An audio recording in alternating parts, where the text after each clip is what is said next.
cash generation is an art form. I went and hocked a $10,000 diamond ring for $300 because I couldn't afford my rent and my mortgage. My whole life was falling apart. I was going through a relationship breakdown, contract job coming to an end. My coach said to me, Jasmine, you're actually in the perfect storm. Yep. Like everything's burning to the ground, but this is happening for you. This is the perfect storm. I know you can't see it right now, but your life is about to change and it's only going to be for the better. And he really gave me that sense of hope. I need cash and I need cash fast. I have nothing. And I actually went and created a program. I made 65 grand that month. Whoa.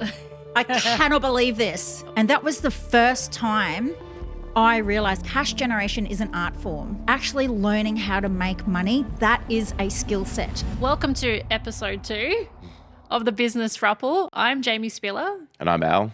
And I am Jasmine Sheree. So I think it's important, before we go any further, in the podcast, we talk about why the Business Thruple. I claim responsibility for the name. I actually didn't know what a thruple was until Hayman Island. Well, I thought it was a great idea because the thing is, what happened, Hayman Island, bit of context, we went away for Jamie's 40th maybe 2 months ago. Tell me it was 2 months ago, maybe a couple of weeks ago. Anyways, Hayman Island is a very, very, very luxurious holiday destination and it's all couples. And I was going as a single and I was like, you guys, I'm going to be like the best third wheel ever. And then I had this idea while I was up on the island. I was like, I'm just going to tell everyone that we're a throuple. And then you turn around and you go, what's a throuple? What's a throuple? And like, it's like a couple, but there's 3 of us. And like more contents, I'm like vanilla as they come, like straighty 180. You will not catch me at any kind of swingers party. Monogamous. So a throuple was like, for our nearly 20-year marriage, was a like very foreign concept. Well, I'm sure everyone on the island thought Al was the luckiest man. But everywhere we went, like it was like, I was like making it really clear we are not a throuple. I was like, no, I'm with them.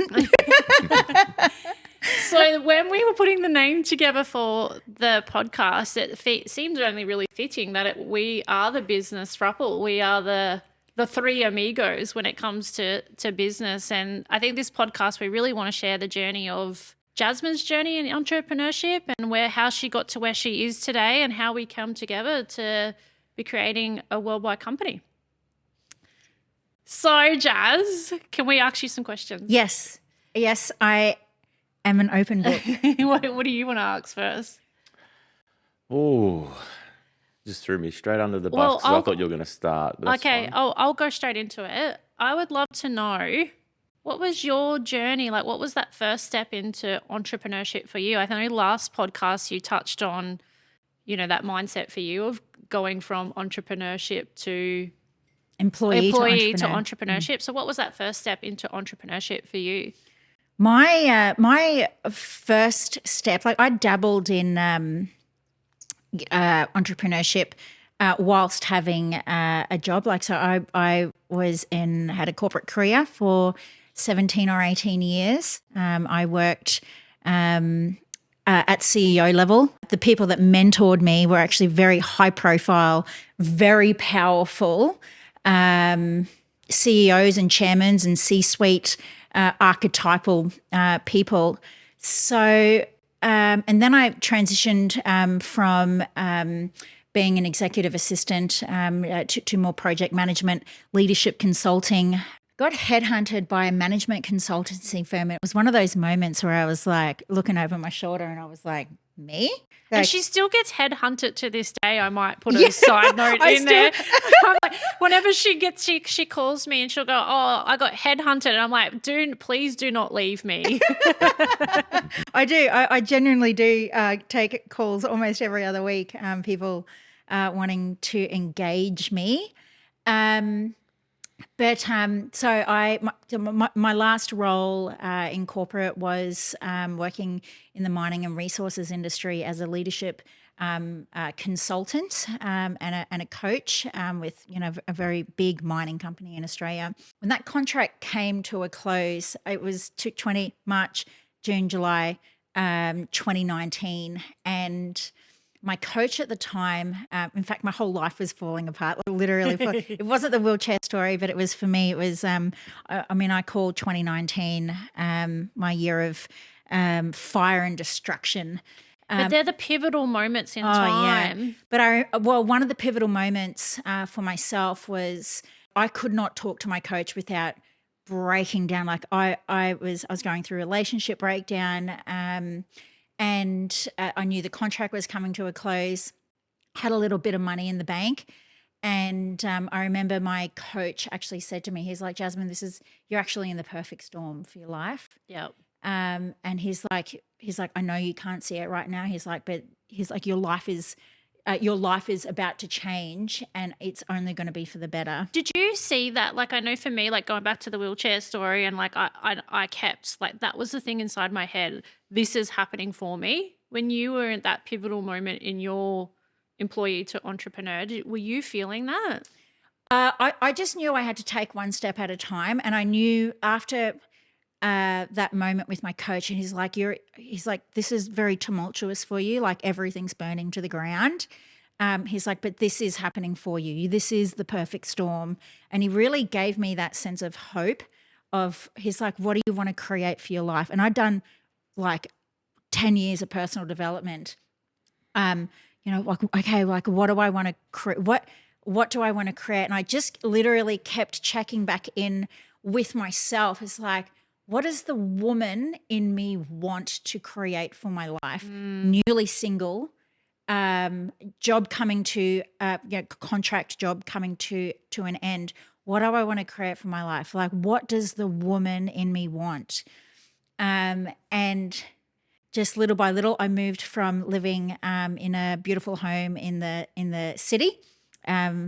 It was like a $7 Uber ride from my home to the office, and I was like, well, I don't need to be in the city anymore. So I actually moved out onto the land. That was like a dream of mine since I was, in my early 20s, is to live on property. And so that was kind of the first big transition.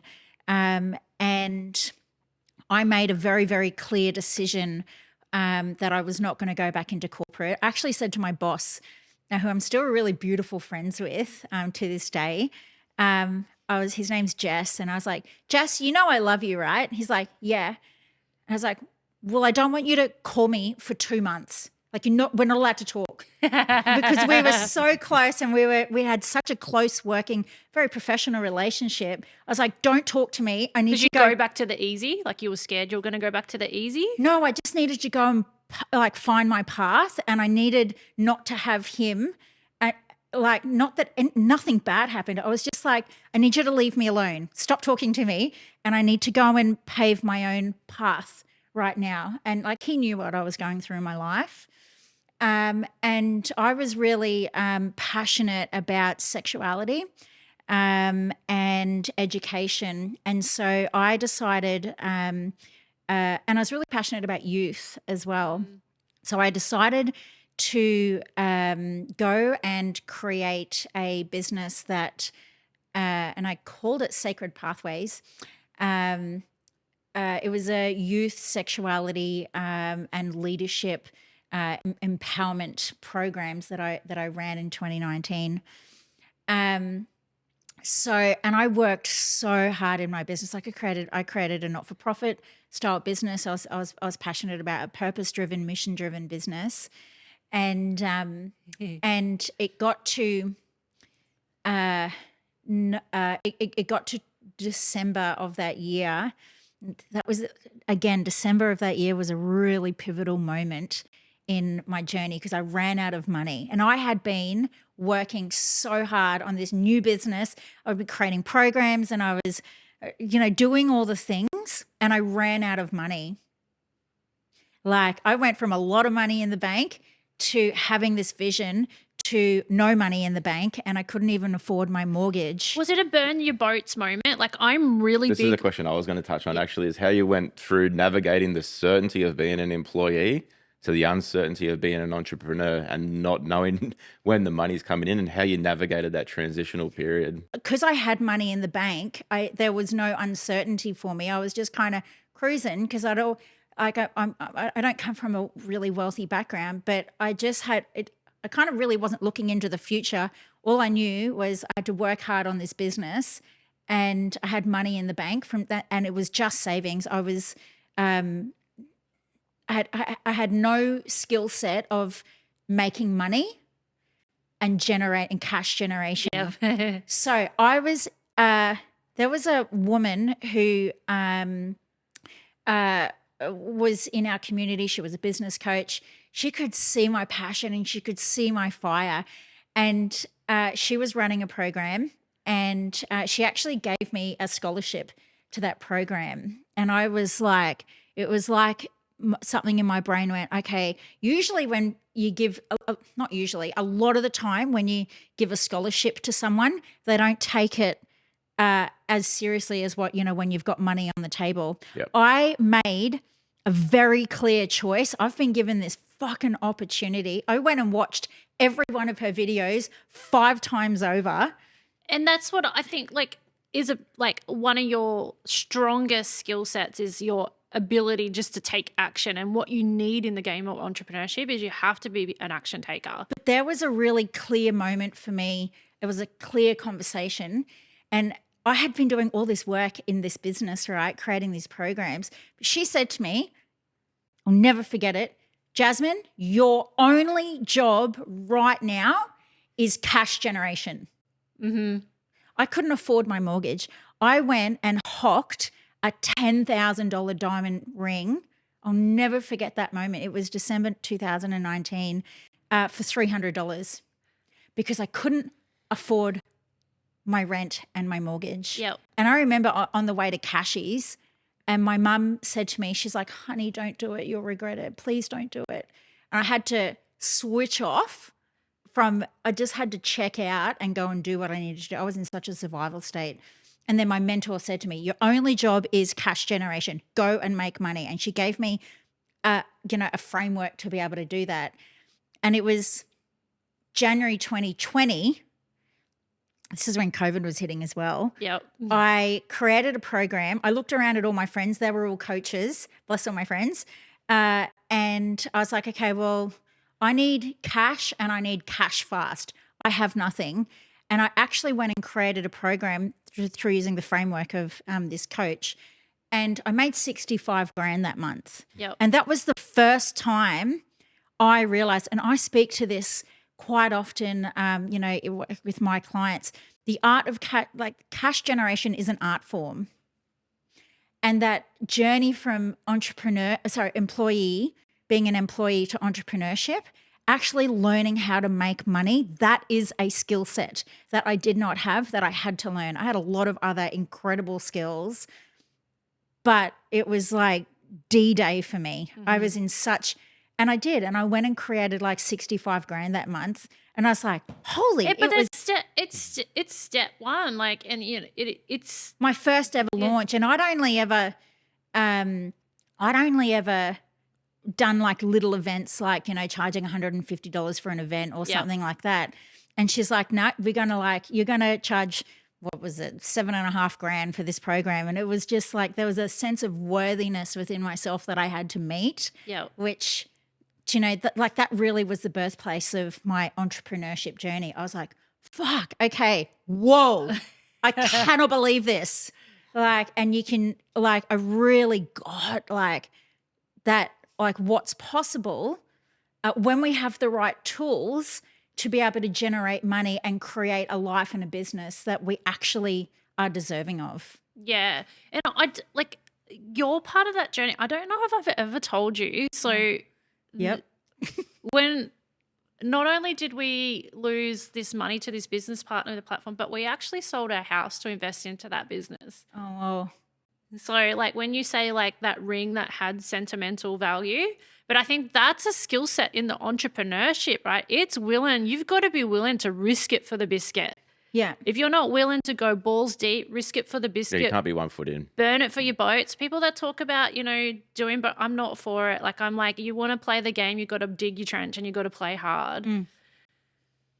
Oh, the stories. Yeah. The stories and the stories of entrepreneurship, I think, is what grows entrepreneurs. So thank you for sharing your journey. And the other things that you were touching on, I think, were really big for us, and how I think this is a really great segue into how we came together. Mm. You want to touch on like how we were really adamant when we started on business, like ecological, like that was like the word that we Yep. kept repeating. Like, and I'd had a psychic tell me, like, you're going to create this ecological business. I had no idea what really ecological was back then. But we were on a mission, even with the platform, that we wanted to create this win-win business. And it just didn't, it didn't get to the point of where it could happen with the business. Yeah, With that in our bus- first business, it was win-win for everyone else we were bringing in, but it was loss for us, so it wasn't ecological. But it wasn't a done win. Like, I wanted to create a business where it was done. Like, there was no way that you couldn't lose. And many people would tell you that's not possible. And I don't like getting told no. I'm like, I want something, and then I make it happen. And so when we set out to do the cleaning business, that's what I really wanted to create. From the very get-go, I was going to create an environment where it was going to be this ecological business. I was also very mindful that of my weaknesses in business. That was like what I got really clear on. Like, if I was going to become the CEO that could hold this company to create like world domination, I had to be really conscious of my weaknesses and our weaknesses. And I started to dream up this person that had the skill sets that I didn't. Like, I'm really, really big pictures, dotting the I's and crossing the T's is not what I'm about. And Al's like, get shit done. Like, that's his mentality. We got a list, he goes and he gets that stuff done. So I kept like trying to manifest this person that would help us in biz. And Jazz came into our life. Probably we'd known Jazz like through friends and stuff, but we first reached out to Jazz in regards to business would have been July, August last year. yes, about a year ago. And Yeah. Oh, yeah. about coming on a year ago, like it moves quickly. Now, at the time, I didn't realize that she was this person that I was manifesting. Like, had no idea. Like, she just had this skill set, and we rang her about, I think it was non-for-profit stuff. Yep.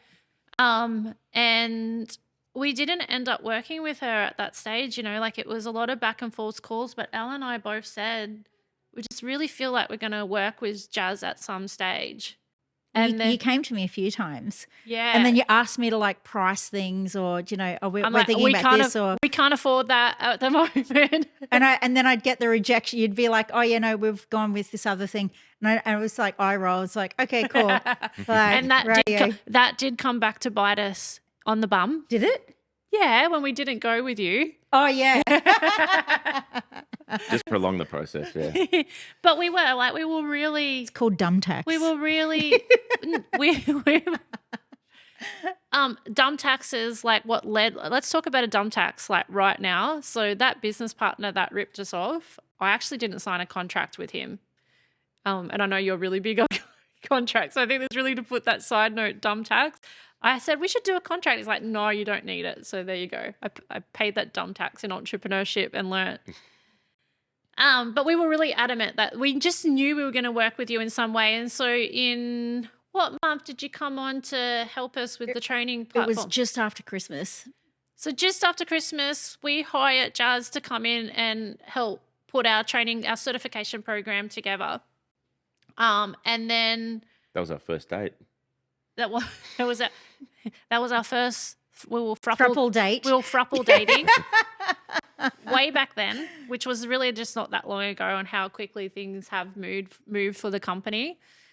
And I look back and smile at that time, because we were like, right, it's this amount of money for this amount of time for this job. And we got the job done. There was a few loose ends because of, whatever. But I decided not to leave. Usually I just kind of hung around. And I don't know, it felt really just easeful in my body and energetically, like with the, like you guys paid me for that first contract. But I just hung around. And it was interesting, because I would never, ever, ever usually do that.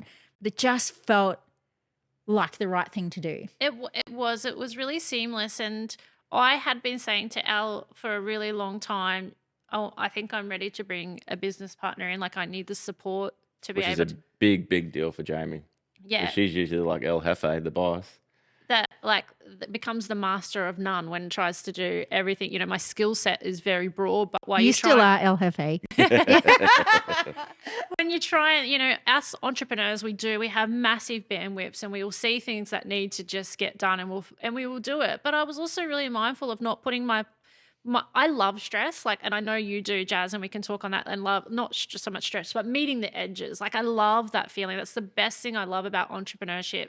Is the best personal development program that you'll ever get, because to grow a company and to go all in, you've got to meet your edges of what you believe is possible within yourself and reality.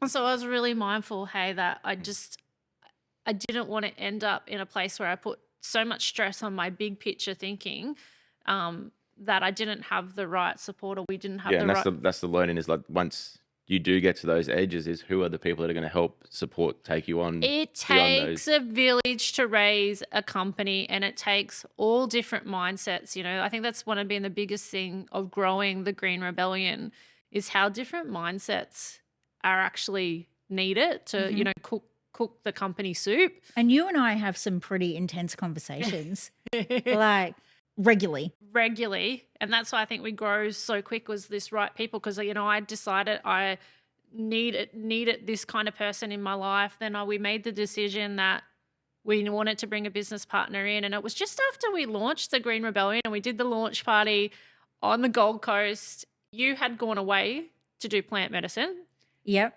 and I said to Al, I think I'm going to ask Jazz for a partnership, and he agreed on it.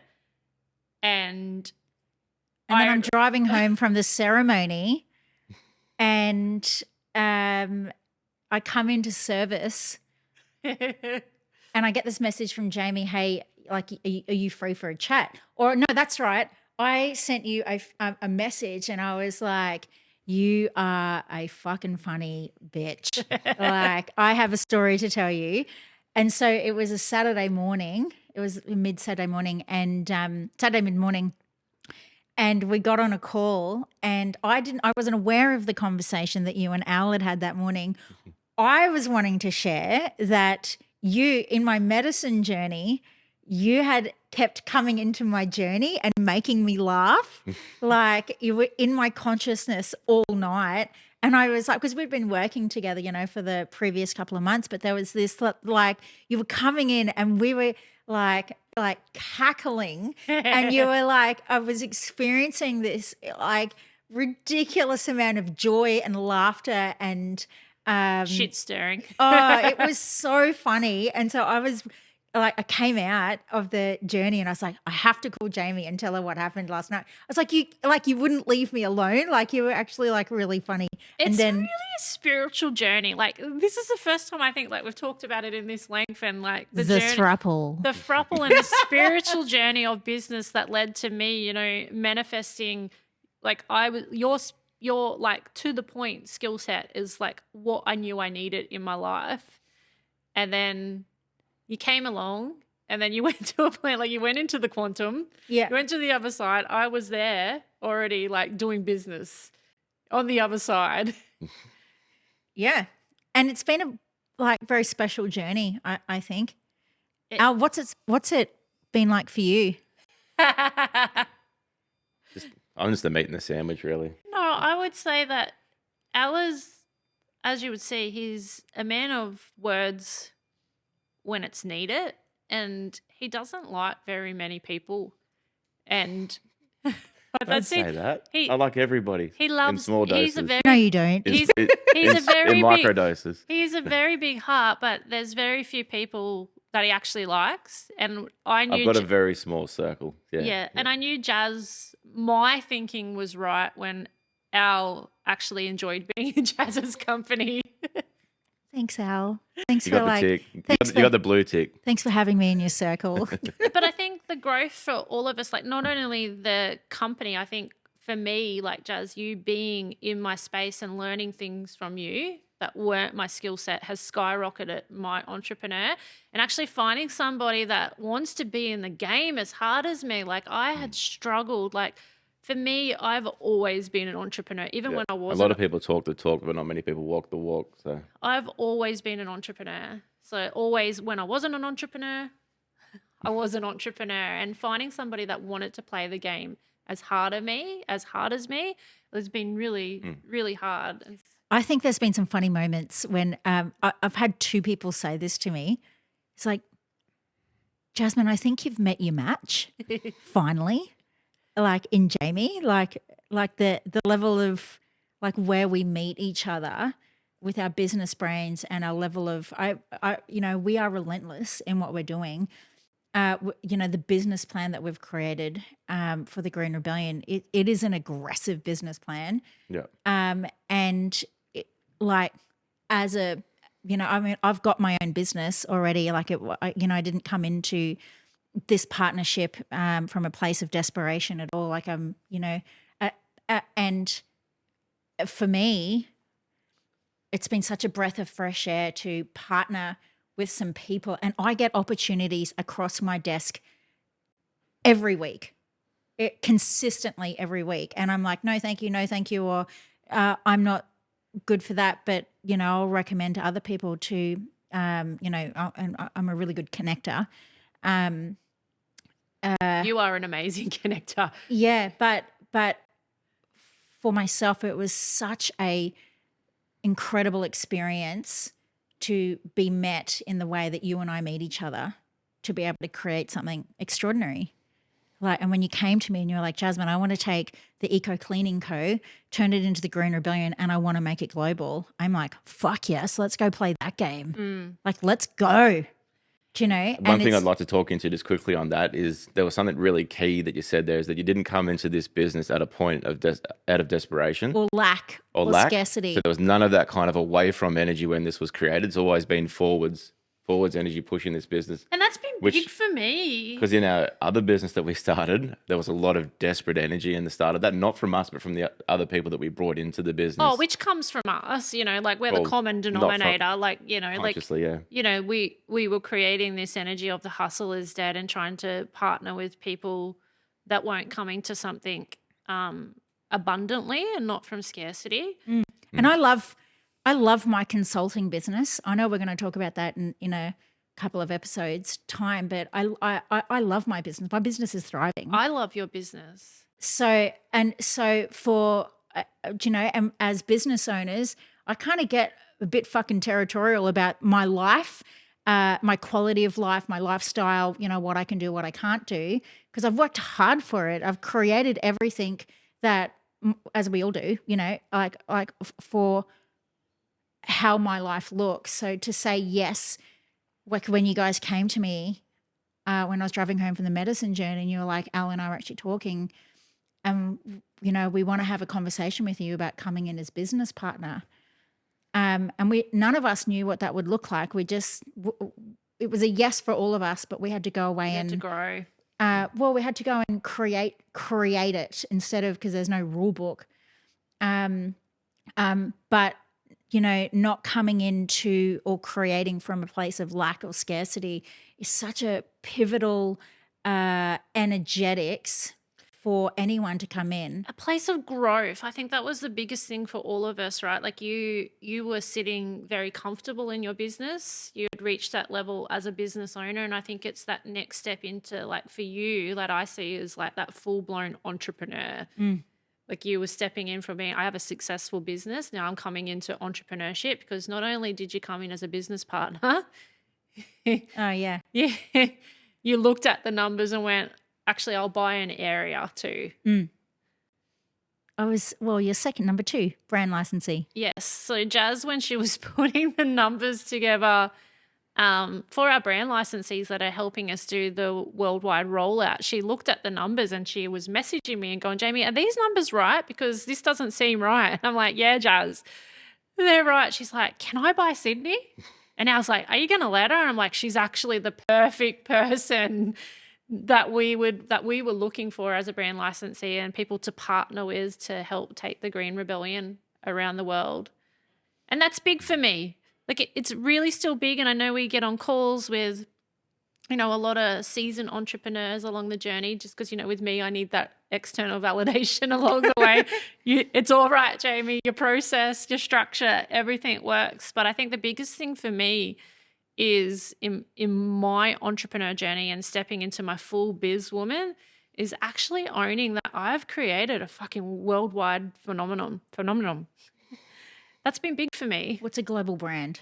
A global brand that actually people want to be part of, and like somebody like you, Jazz, that gets headhunted all the time, somebody that, has so many opportunities land in their lap that I put my opportunity on your lap and you went, I'm in. So thank you. Oh, you're welcome. Thanks for having me on the journey. We've got a long way to go. And it's humbling to think of the journey ahead, but it's also very exciting. And energetically, I'm behind the scenes in the business, in the numbers, but it feels really fucking possible. Yep. Yeah. And just one step at a time. How do you eat an elephant? One mouthful at a time. How do you create a global brand? One day at a time. And holding on to and holding point for that vision of what's possible. And bringing in the team around you to be able to execute and make that happen. Yeah, and that's one of the most important things we've learned, which I'll keep touching on, is the support network that it takes to create your vision as well. Yeah, it takes a village. You've got to be able to scale, and be able to scale, you need people around you to help you scale. The right kind of people, that's what we've been really passionate about since the start. And, going back to quickly before we wrap up, is this ecological business model. And one of those key points that I wanted in this business partner was the person that thought the way that I did. And that was the first thing that you got, was creating this ecosystem where it was win-win. And I'm like, fuck yes. Like she actually gets it. So from the very start, we've been really mindful about the people that we do bring into the Green Rebellion to help, dominate the globe in the next 3 years, that we weren't going to just take cash, because not all cash is fucking cash flow, right? Yeah. Thank you. We'll see you guys on episode 3. Call to action. Call to action. Who's doing it? You do that. You can. You do that. No, you can. You do it. Thanks so much for listening to this episode of the podcast. Please make sure you do jump on and check us out on all of our socials. We're everywhere: Facebook, Instagram, YouTube. I believe we're going to drop some links down below. So click those links and come check us out. Thank you very much.